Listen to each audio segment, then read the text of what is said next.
అందరూ బాగున్నారా? నేను మీ సేవి హర్పచన స్వాగతం. మీ అందరికీ నమస్కారం. అందరికీ కూడా హనుమత్ జయంతి శుభాకాంక్షలు. అయితే హనుమత్ జయంతి, హనుమంతుల వారు విజయాన్ని పొందినటువంటి రోజే హనుమత్ జయంతిగా చెప్తారు. ఆయన తల్లిదండ్రుల కోసం, ఇంకా గురువుల కోసం, స్త్రీల కోసం, రాజుల కోసం, పురుషుల కోసం, సమాజ హితం కోసం, దైవం కోసం ఆయన ఎంతో గొప్పగా జీవించారు.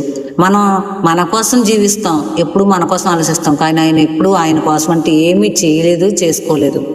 ఆయన చిరంజీవిగా నిలిచారు. ఎలా నిలిచారు? ఆయన సుగ్రీవుడి దగ్గర ఉన్నప్పుడు సుగ్రీవునికి ఉన్నటువంటి బాధ పోగొట్టి రాజ్యం ఇప్పించేందుకు సహాయం చేశారు.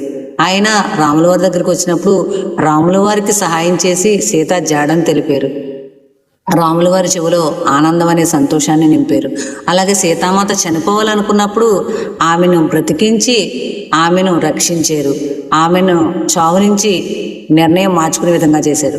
అలాగే రావణ సంహారం చేయించి సీతామాతను అయోధ్యకు తీసుకొచ్చేందుకు సహాయం చేశారు. రామ కౌగిలిని ఆయన పొందారు, రామ అనుగ్రహాన్ని పొందారు. అలాగే ఆయన సువత్సల కళ్యాణం చేసుకున్నారు. సువత్సలను ఎందుకు స్వీకరించారు? ధర్మకార్యాలు చేసేందుకు, యజ్ఞాలు, యాగాలు ఇత్యాది క్రతువులు చేసేందుకు. నిష్కామ కామరహితమైనటువంటి జీవనాన్ని జీవించారు. ఆయన శాశ్వత స్థిర చిరంజీవిగా ఆయన విరాజిల్లారు. ఆయన ఎప్పుడూ కూడా ఇతరుల కోసమే జీవించారు. అందరికీ కూడా ఎక్కడుంటే అక్కడ ఐశ్వర్యాలు, అష్టసిద్ధులు కూడా అనుగ్రహింపజేశారు.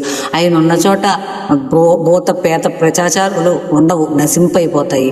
అలాగే అంత సంతోషం, ఆనందం వెలువరుస్తుంది, చీకటి నచిస్తుంది, వెలుగులు కాంతులు జిమ్ముతాయి.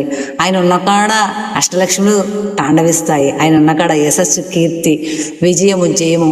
ఆయన పతాకం ఎక్కడైతే విరాజిల్లుతుందో అక్కడ తప్పక జయం ఉంటుంది. అంటే మన హృదయాల్లో ఎప్పుడూ సత్యము, ధర్మము ఉండాలి.